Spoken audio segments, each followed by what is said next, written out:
So it seems that a lot of these protesters that are in America right now, they seem to think that the people that they're protesting against are very violent and even murderous, and therefore they do not belong in that area anymore, and that they need to leave. Oh, oh, right, right. That's how you feel, huh? Very interesting. Anyway, let's go on with the show. It seems like I haven't even been watching that many fucking films this year, but I checked out some newer ones, and it's been a pretty good start to the year so far. I mean, with Marty Supreme, which is like, yeah, obviously 2025 film, which it's just one of those things where I really look forward to something, and then I'm not disappointed at all. I am like, oh, I couldn't help but have somewhat high expectations, and they were met. Well, thank you, Josh Safdie and co. Thank you, Timothée Chalamet. Oh, this is great. I am undisappointed. How very rare in life. So this film was tops. I was, pretty much looking forward to it. Just, I guess not knowing that much about it going in, other than the table tennis movie. People were like, oh, I don't want to see a movie that's about table tennis.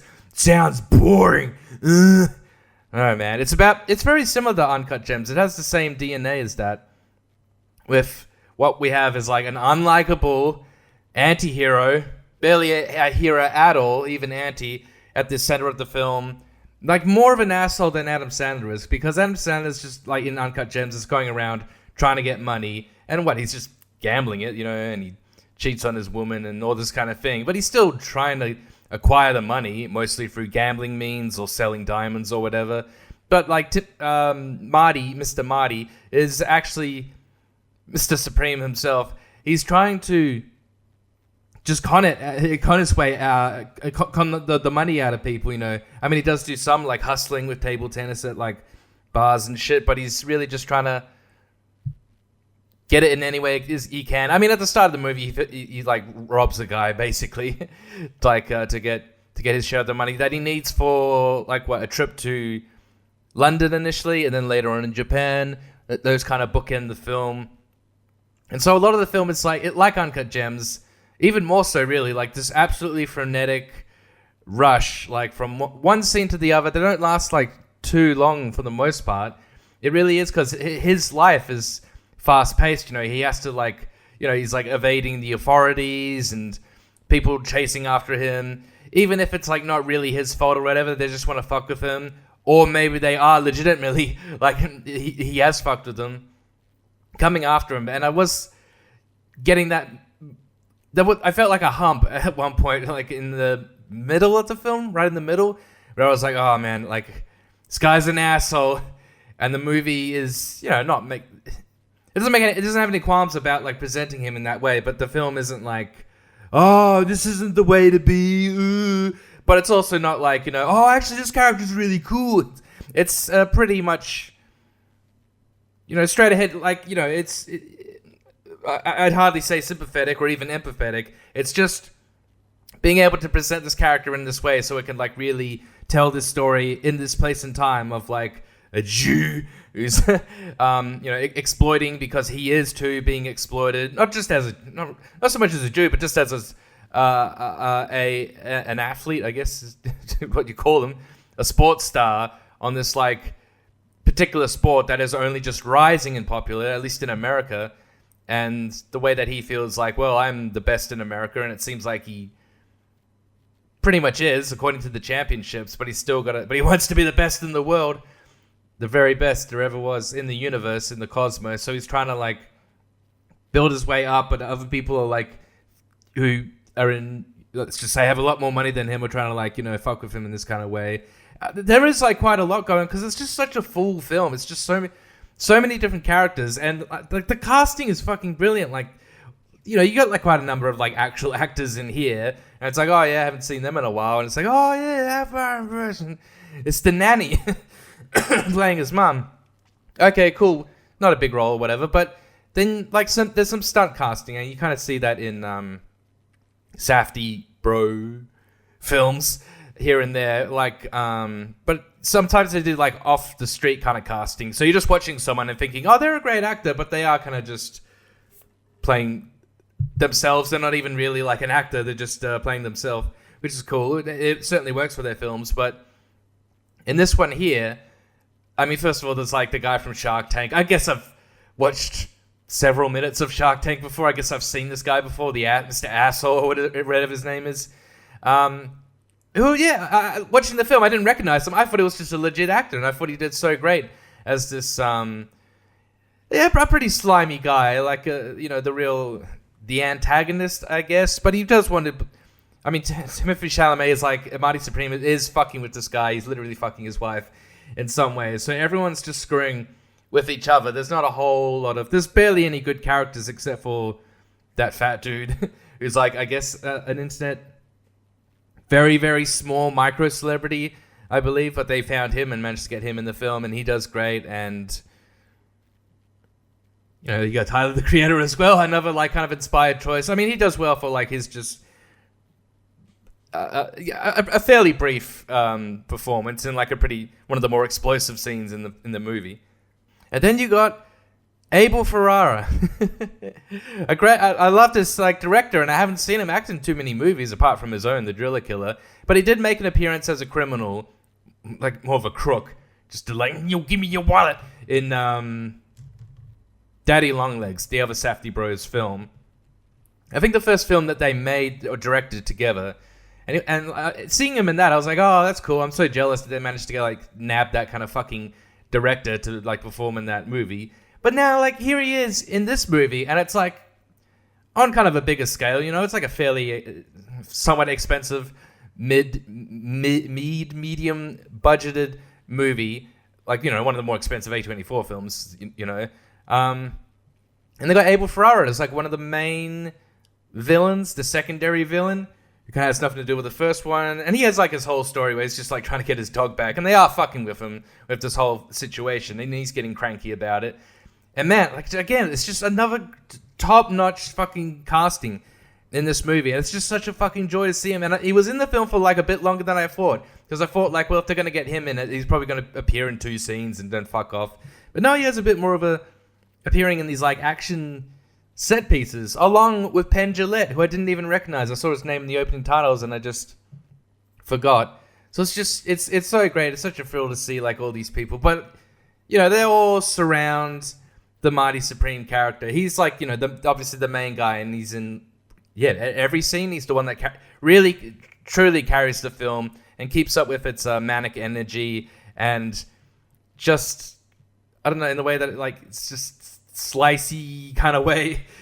He's handling how much you can really feel about the character, because it's not a character like Adam Sandler where you can just really get into him and it sympathizes so much. It's a tough, fine line kind of role, like tone, like kind of I don't know, sense of morality or whatever, like to hit with that kind of character. And I think ultimately the film really pulls it off really well. And it's for a fairly long movie at like 150 minutes. I was thinking, this is long, it keeps going, but I don't care. Like, I'm enjoying every scene. It's just going really great. And like the climactic table tennis sequence, well, that, and along with all the other table tennis sequences, are just so well, they're so well done. Like, if there's a film with better shot, more exciting table tennis scenes, then I'd like to see it. So a hell of a big thumbs up from me. Another quality film that I saw at a preview screening was Wuthering Heights, in quotations, that I'm actually doing with my fingers right now.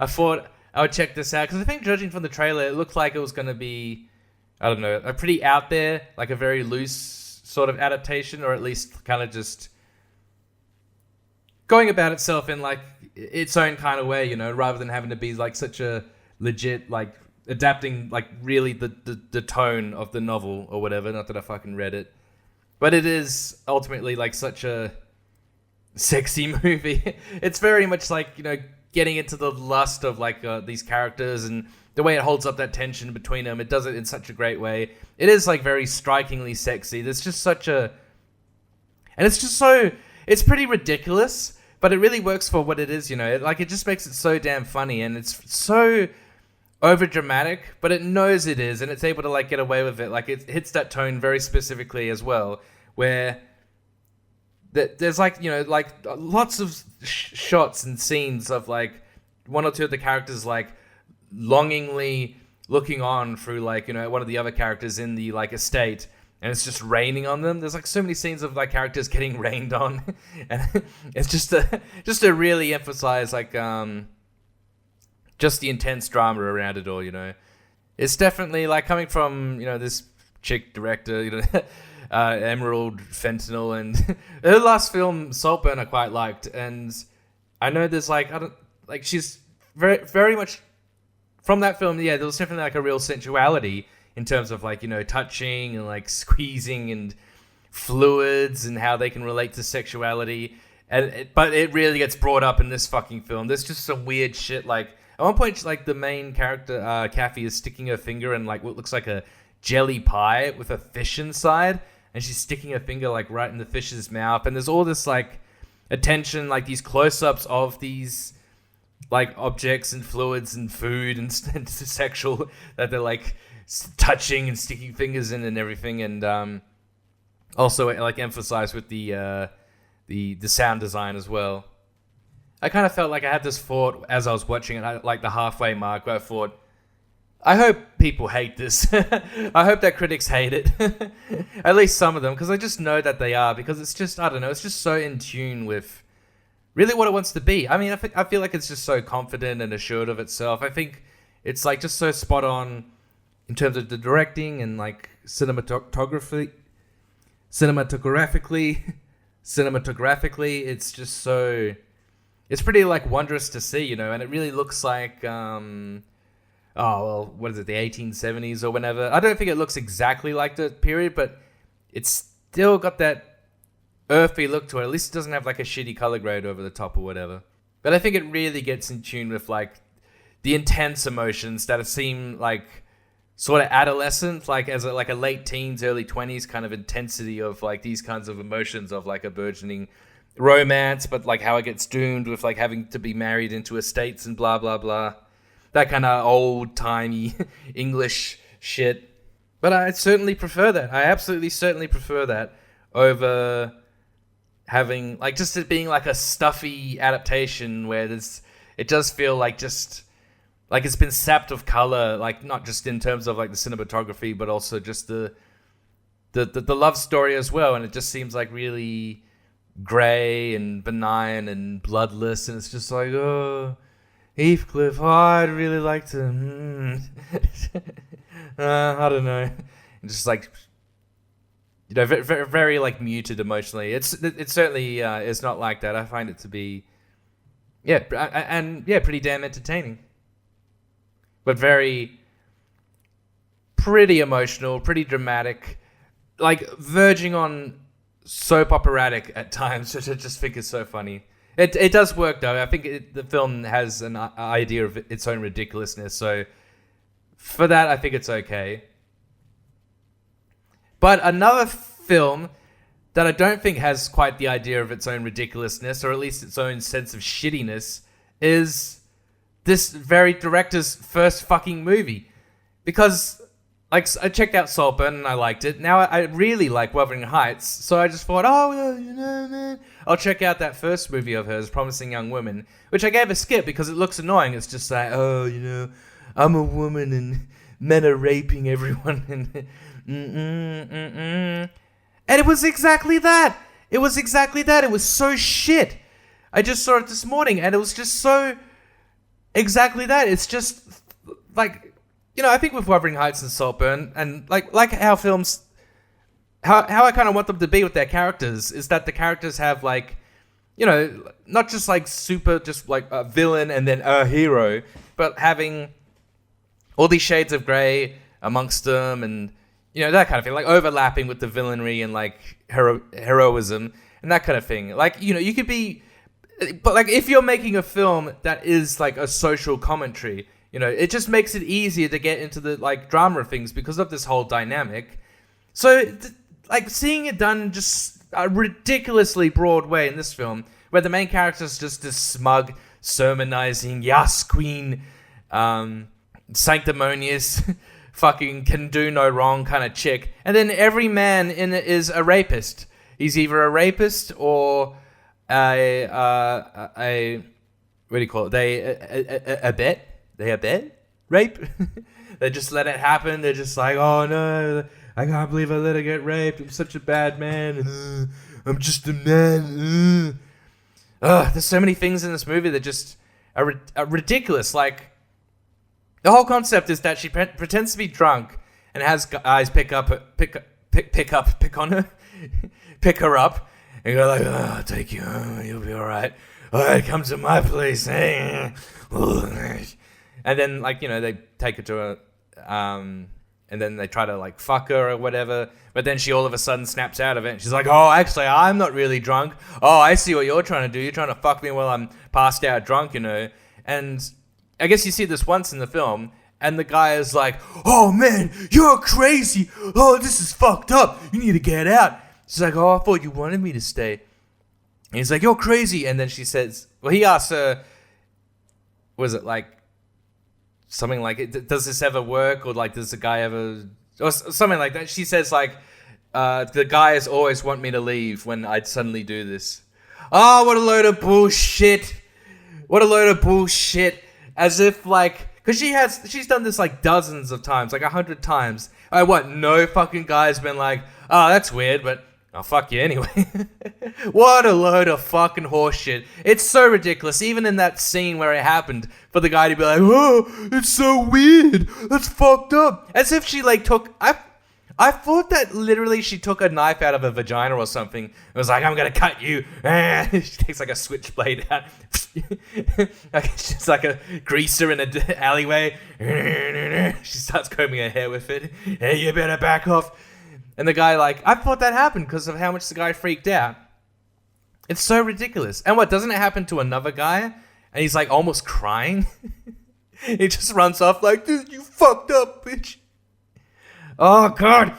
It's so bad. Like, there's just parts of it that I laughed at. But I am laughing at the film. It's just ridiculous, the way it, I guess, paints women and men, I guess. Oh, women are raped. And men are rapists. And this kind of thing. Yeah, very broad and cartoonish, which would be okay if this was a blockbuster movie with, like, flying superheroes and cars smashing into each other or whatever. But this is meant to be, like, a legit social commentary, and it just fucking blows. It just fucking blows. And it's just, and I hate seeing, like, a character that's just like, oh, I can do no wrong, and I'm so amazing. It's just such a sucky, and I just kept thinking, this won Best Screenplay at the Oscars. This screenplay feels like it's a parody of itself. Like, if you were to make a film that's a parody of, like, this rape hysteria, then this is what it would look like. And it's not even fun. It makes me think of the femsploitation film Miss 45. Like, it's great to see that in that film, the woman was mute and she didn't talk at all. She just, like, shot a bunch of would-be rapists. Because in this film, it's just a bunch of, like, complete just sermonizing about, like, oh, you don't understand how women feel about, and they're just always scared, and it's just, I mean, I guess, like, she has, like, all these shenanigans that she goes through to, like, make the people who dismissed the claims of, like, her friend that got raped, and, some of them are women, and she's like, oh, how would you like it if your daughter was raped? And they're like, oh, no, now I realize the error of my ways. Oh, I didn't care back then because there's not enough evidence or whatever. I mean, it doesn't even get into that the whole, like, thing, like in a film like Loose or Tar. Weird names for films sound like one film, Loose or Tar. But, like, those films get into, like, the whole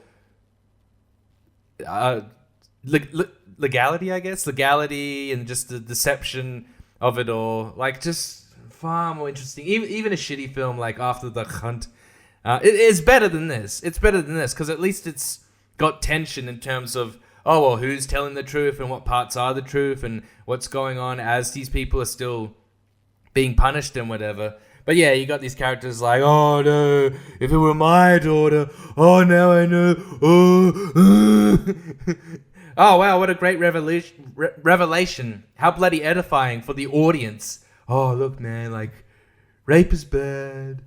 This chick is amazing.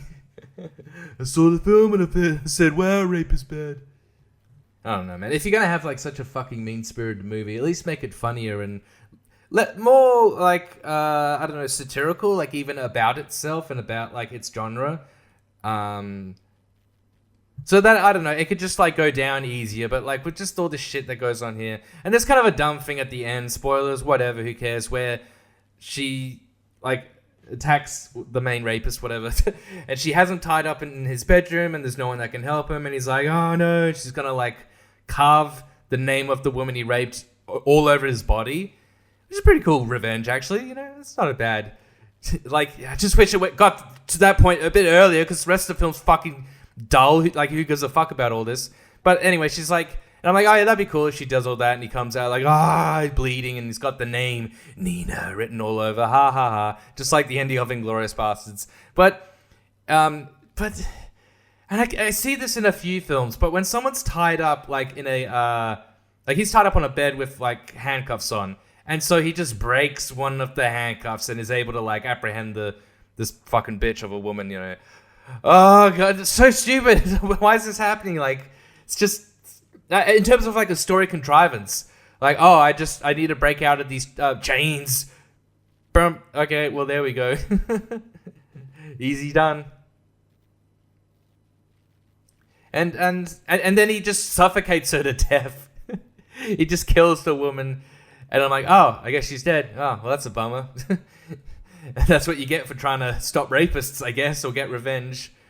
And then his frat bro friend comes in, finds out what's going on. He's like, dude, we gotta like get rid of the body and just we'll pretend like she came over. Like they only know her as a stripper, you know, in terms of their story. And then she left, and we don't know where she went, and that kind of thing. And the guy's like, okay, but like to be fair, she was trying to cut you up and everything, so you could claim it's self-defense. And if they say why, just be like, oh, she's a crazy bitch, that's why. I don't know her, I have no relation to her. I suppose people would be like, oh, hang on a minute there, like, why is she's not a real stripper, what was she doing with you? But even still, like, you're just like, oh, shut up. Like, you're just like, oh, she thinks I raped someone, it didn't happen, and then she tried to do all this, like, whatever. Like, I'm still let off the hook in terms of the rape case, and I have self-defense of killing this bitch. So like, can't you just do that? Because like this ends up being the his downfall at the end with because they buried the body, but then the body got found. You know, they didn't do a great job burying it, did they? Jeez. Oh, there's not much you can do with burying people these days. It's bloody DNA and sniffer dogs and everything ruining all the fun. I don't know, I guess if she sent out that video, because another convenience is that this rape that happened was filmed by one of the frat dudes, yeah. Oh no, it wasn't such a great idea after all. Oh dude, put that away, we don't need fucking evidence of this shit. Oh no. Oh, the bloody, what did you call it, the early 2010s? Oh no, dude. Thought it was really cool back in the day, but now the video resurfaces and... That doesn't seem to be a big thing that I've kind of heard amongst, like, high-profile rape cases. It's not like, oh, no, the rape was recorded, here it is. Oh, God, it's such a plot convenience that there was this crime that happened, and they don't know. People are like, oh, did it happen or didn't it? Oh, believe women or don't believe women. But it's like, oh, look, here's the actual evidence. Here is the evidence. And obviously these days you can just be like, well, it's AI. It's just an AI video. So it worked for when the film came out and whatever. This film won Best Screenplay in 2020. It was a shit year. But look, you know what? I need to look up what was nominated, because it was probably just a bunch of shit. Like, just, you know, oh, black person film or whatever. Okay.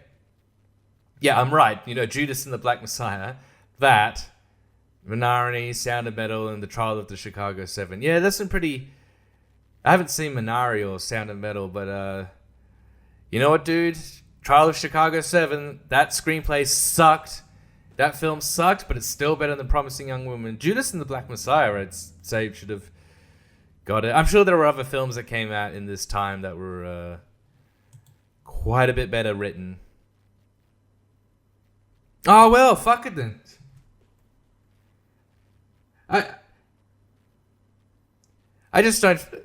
it does seem like, you know, when it comes to whatever, like competitions or whatever, like this kind of crap, it can be... Maybe it's over now, I don't know. But like back then it was like, you know, oh, a woman, believe women, rape, oh, women being raped, men are bad, orange man bad.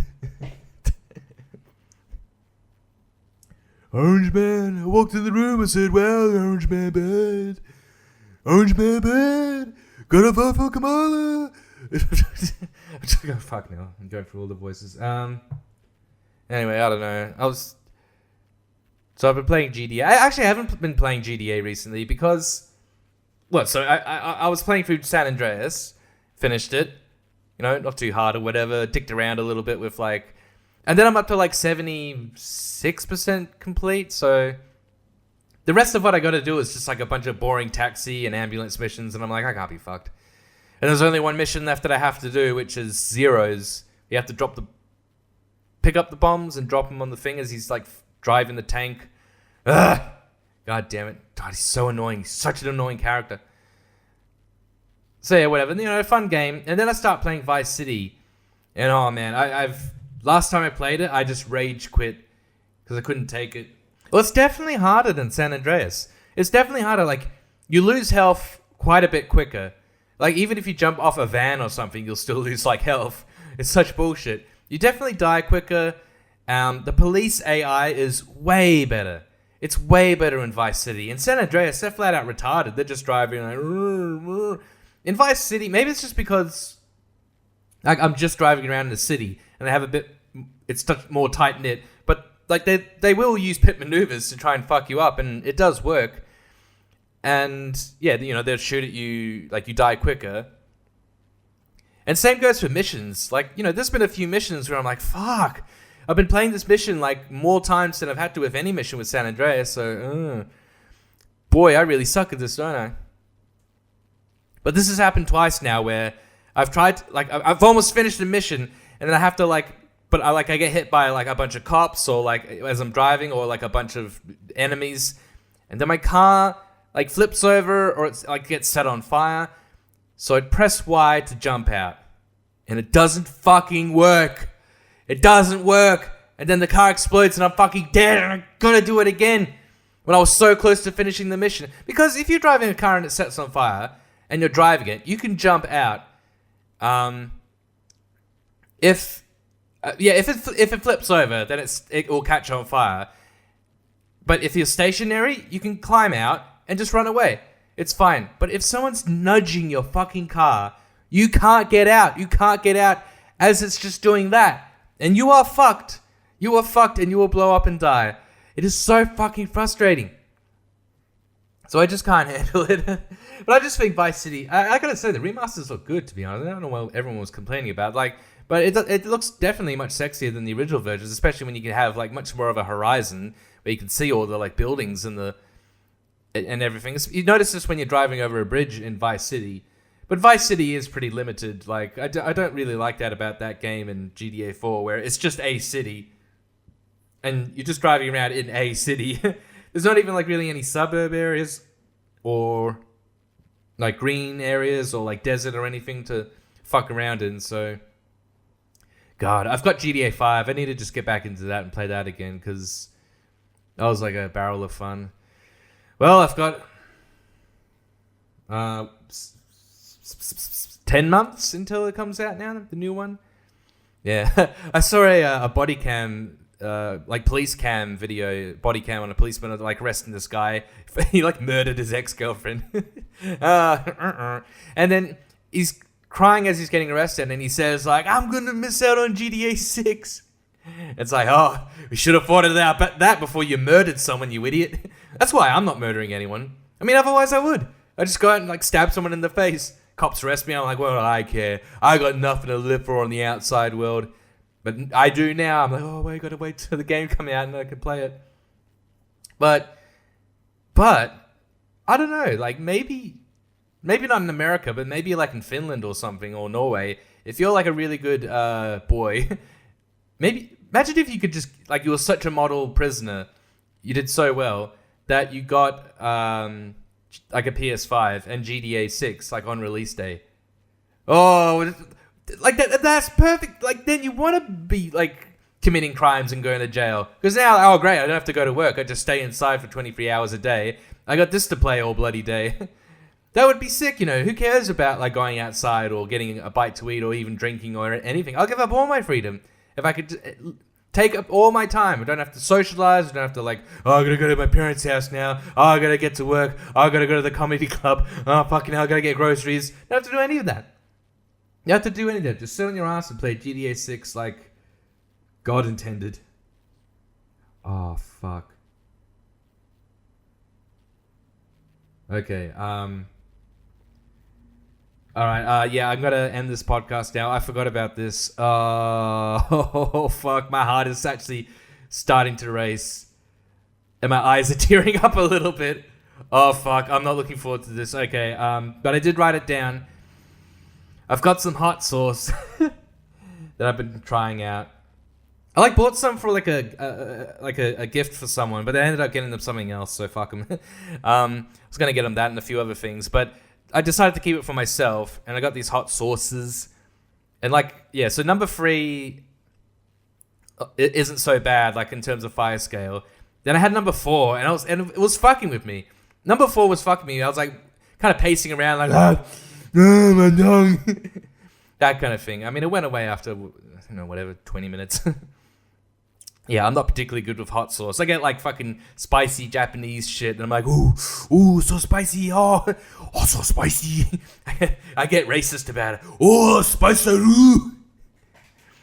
And so one of the hot sauces, I think the only one I haven't tried is level 5, and it's called the ass burner or something. I don't know. So let's give it a fucking go, goddamn. All right, let's break it out, shall we? Oh, I'm gonna puke. And I'll need to get plenty of water as well. Oh man, this is not gonna be good. I'm not a real man. I'm gonna handle this kind of crap. All right, this one's called Firehouse. And, hey, all right, we're like hot wings now. Ooh, I'll tell you all about my childhood trauma as I'm like, oh, it's so hot. Oh, and that's what my dad said to me. Okay, this is going to be a dab. This is going to be that's it. That's all I want. All right, it was nice knowing you all. In the hatch she goes. I kind of tried to swallow that as quick as I could. Oh, that's not so bad. Oh, that was fucking nothing, eh? Oh, that wasn't fucking hard at all, eh? Ah, fucking went down easy, that, eh? Honestly, oh, goddamn it. I kind of feel it in my stomach, but yeah, I actually kind of made it bypass my mouth. It didn't really hit my mouth too much. I'm actually not feeling too bad. But like the back of my throat and my stomach. Oh, my stomach, I mean, it's just got like dinner in there, but it's just hit it like... Oh god, a lot of saliva coming through, yeah. Alright, that wasn't too bad. I guess because I did like such a small amount and just tried to fuck it right down. Oh god, still though, it just... Maybe what I need to do is just stick it right on my tongue and see how I like that, huh? Alright, look, I'll do a little bit. Like smaller than last time. And I'll put it right on my fucking tongue. How about that, huh? Just like so small, so small. Alright, it's a bit tingy. Bit tingy tangly. Oh, I thought this would be a lot worse. It's not that bad. Oh, I thought this would be fucking quality podcast material. I thought it was going to be like spewing in this thing. Like, oh, I mean, I guess I'm just taking it like really easy, and yeah, I can feel a bit of a tingle on my tongue. Yeah, there's definitely something there. It's not too bad. I fucking can do with this kind of shit. All right, look, here's what I'll do. I'll open it up and just start like throwing dollops of it down my esophagus. Oh God! Really fucked myself up. Okay, well look, that isn't too bad. I guess just because of the like absolute small amount that I did, but all right, there we go. Well, with that kind of anticlimax, how about we just, if like me slightly fucked up, God, I kind of feel like shit now. I gotta take a shit. It burns on the way out. All right, well anyway, I'm all done now. Happy protesting, everyone. Whatever it is that you're raging against.